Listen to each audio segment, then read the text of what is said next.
محمد علی ستپارہ کا K2 mission دراصل کیا تھا؟ وہ کون تھا اور کہاں چلا گیا؟ اور قوم اس کے لیے دعاگو کیوں ہے؟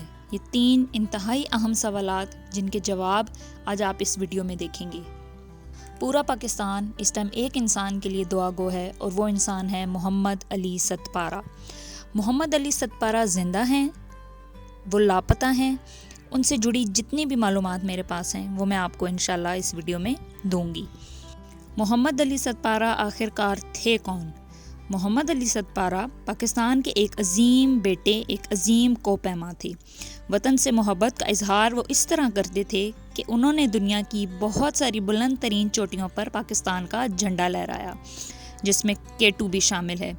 جی ہاں، محمد علی ستپارہ K2 کو ایک دفعہ پہلے سر کر چکے ہیں، لیکن گرمیوں کے موسم میں، اور اب ان کی خواہش اس کو سردیوں کے موسم میں سر کرنے کی تھی۔ محمد علی ستپارہ اس سے پہلے پاکستان کی بہت ساری چوٹیاں سر کر چکے ہیں اور ان کے اوپر پاکستان کا جھنڈا لہرانے میں کامیاب ہو چکے ہیں، جن میں سے ایک نانگا پربت بھی ہے۔ آپ سب جانتے ہیں ناظرین کہ نانگا پربت کو دنیا کی مشکل ترین چوٹی کہا جاتا ہے۔ بہت سارے لوگوں کی وہاں پہ کیونکہ ہلاکتیں ہو چکی ہیں اور بہت سے کوپیما ایسے ہیں جو ابھی تک اس کو سر کرنے میں ناکام رہے ہیں، جبکہ محمد علی ستپارہ نے نانگا پربت کو 2 بار سر کیا ہے۔ انہوں نے سردیوں کے موسم میں 2015 میں یہ کوشش کی تھی، جس میں وہ ناکام رہے۔ انہوں نے اگلے سال 2016 میں دوبارہ یہ کوشش کی، جس میں وہ کامیاب رہے۔ جی ہاں، اور وہ نانگا پربت کو خزاں کے موسم میں بھی سر کر چکے ہیں۔ محمد علی ستپارہ پاکستان کے وہ واحد کوپیما ہیں جنہوں نے نانگا پربت کو 2016 اور 2017 میں سر کیا۔ اس سے پہلے کہ میں آپ کو یہ بتاؤں کہ محمد علی ستپارہ کہاں ہیں، کیا وہ زندہ ہیں یا وہ کس حال میں ہیں، میں آپ کو K2 کے بارے میں کچھ اہم معلومات دیتی ہوں۔ K2 کو قراقرم 2 بھی کہا جاتا ہے اور دنیا کی بلند ترین چوٹیوں میں سے K2 دوسرے نمبر پہ ہے، جبکہ K2 کی جو لمبائی ہے وہ 8611 میٹر ہے، اور دنیا کی بلند ترین چوٹی جسے ماؤنٹ ایوریسٹ کہا جاتا ہے وہ 8868 میٹر ہے، جو کہ K2 سے تھوڑی ہی زیادہ ہے۔ لیکن ان دونوں چوٹیوں میں فرق یہ ہے کہ ماؤنٹ ایوریسٹ کو ابھی تک 1000 کوپیما آرام سے سر کر چکے ہیں، اور ماؤنٹ ایوریسٹ کو سر کرتے ہوئے کوپیماؤں کی موت بھی کم ہوتی ہے نسبتاً K2، جبکہ K2 کو آج تک صرف 200 لوگ ہی سر کر پائے ہیں۔ ماہرین کے مطابق K2 کے راستے بہت ہی زیادہ خطرناک ہیں اور سردیوں میں K2 کا موسم بہت ہی زیادہ خراب ہوتا ہے۔ K2 پہ درجہ حرارت -60 -50 ڈگری سینٹی گریڈ ریکارڈ کیا جاتا ہے، جس میں آکسیجن کا لیول بہت زیادہ کم ہو جاتا ہے، جس کی وجہ سے بہت سارے کوپیما اپنی جان سے ہاتھ دھو بیٹھتے ہیں۔ محمد علی ستپارہ نے اپنا سفر بیس کیمپ سے شروع کیا۔ ان کے بیٹے ساجد علی ستپارہ بھی ان کے ہمراہ تھے۔ یہ لوگ پہلے C1 پھر C2 اور پھر C3 تک پہنچے، لیکن موسم خراب ہونے کی وجہ سے یہ بیس کیمپ میں واپس آ گئے۔ پہلی دفعہ تو محمد علی ستپارہ کی خود کی طبیعت ناساز تھی، جس کی وجہ سے انہیں بیس کیمپ واپس آنا پڑا، لیکن باقی 2 وجوہات موسم کی خرابی بتائی جاتی ہے۔ محمد علی ستپارہ یہ جانتے تھے کہ K2 سر کرنا سردیوں کے موسم میں آسان بات نہیں، اس لیے انہوں نے جانے سے پہلے یہ بات کہی تھی کہ اگر میں کسی حادثے کا شکار ہو جاؤں تو میں برف کا گھر بنا کر اس میں 4 دن تک بغیر کچھ کھائے پیے زندہ رہ سکتا ہوں۔ میں آپ کو بتاتی چلوں کہ برف کا گھر مطلب اگلو کو بنانے کے لیے کسی بھی اوزار کی ضرورت نہیں پڑتی۔ اگلو کے اندر کا درجہ حرارت ایسا ہوتا ہے جیسے آپ کے کمرے کا درجہ حرارت ہو۔ اور میں آپ کو ایک اور ضروری انفارمیشن دیتی ہوں کہ ماؤنٹ ایوریسٹ کو سر کرتے ہوئے ایک کوپیما ڈیڈ سپاٹ میں پھنس گیا تھا، جس نے اگلو بنا کر 11 دن بغیر کھائے پیے اپنے آپ کو زندہ رکھا۔ پاکستانی بھی اسی امید پہ ہیں اور اسی لیے وہ محمد علی ستپارہ کے لیے دعا گو ہیں کہ محمد علی ستپارہ نے بھی کوئی اگلو بنایا ہو اور وہ اس میں اب تک زندہ سلامت اللہ کی مدد سے موجود ہوں، اور اگر ان کے پاس کھانا موجود ہوا تو وہ انشاءاللہ کافی دن تک اس کھانے پہ اپنے آپ کو زندہ رکھ لیں گے، اور تب تک انشاءاللہ پاک آرمی ان کو ڈھونڈنے میں کامیاب ہو جائے گی۔ اب ایک اور اہم سوال یہ پیدا ہوتا ہے کہ کیا وہ کسی حادثے کا شکار ہو گئے ہیں، یا وہ کیا ایسی کسی جگہ پر پھنس گئے ہیں جہاں سے نکلنا مدد کے بغیر ناممکن ہے؟ نہ وہ آگے جا سکتے ہیں نہ وہ پیچھے آ سکتے ہیں۔ ایسی جگہ کو ڈیڈ اینڈ کہا جاتا ہے، جہاں سے موو کرنا بہت ہی مشکل ہوتا ہے بغیر کسی کی مدد کے۔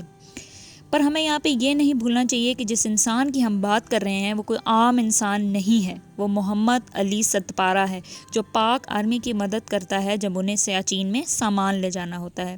محمد علی ستپارہ بہت سارے کوپیماہوں کو تربیت دیا کرتے تھے K2 کو سر کرنے کی، کیونکہ وہ خود بھی K2 ایک دفعہ سر کر چکے ہیں گرمیوں کے موسم میں، اور اب ان کا مقصد اس کو سردیوں کے موسم میں سر کرنا اس لیے تھا تاکہ پاکستان میں باہر کی ڈیفرنٹ کمپنیز آئیں اور پاکستان کو فروغ ملے۔ وہ ایک ایسے پاکستان کے بیٹے تھے جو اپنے آپ کو پیچھے اور پاکستان کو ہمیشہ آگے رکھتے تھے، جو دنیا کی ہر بلند ترین چوٹی پہ پاکستان کا جھنڈا لہرانے کے خواہش مند تھے۔ محمد علی ستپارہ ایک غریب گھرانے سے تعلق رکھتے تھے۔ کہا جاتا ہے کہ ان کے دل میں 2005 سے یہ خواہش تھی کہ وہ K2 کو سر کر سکیں، لیکن غربت کے باعث ان کے پاس وسائل موجود نہیں تھے، اور سننے میں یہ بھی آتا ہے کہ جو کٹ انہوں نے K2 پہ جانے کے لیے استعمال کی وہ سیکنڈ ہینڈ یعنی پرانی تھی، جس کی وجہ سے وہ آج کسی حادثے کا شکار ہو گئے ہیں۔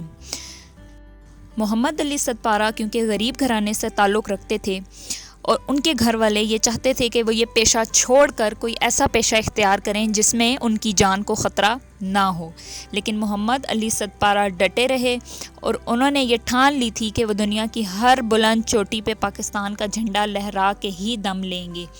انہوں نے ماؤنٹ ایوریسٹ کو بھی سر کرنے کی کوشش کی، لیکن وہاں ان سے $60 مانگے گئے۔ کیونکہ میں نے آپ کو بتایا کہ وہ غریب گھرانے سے تعلق رکھتے تھے، اس لیے وہ واپس آ گئے، کیونکہ ان کے پاس اس ٹائم وسائل موجود نہیں تھے۔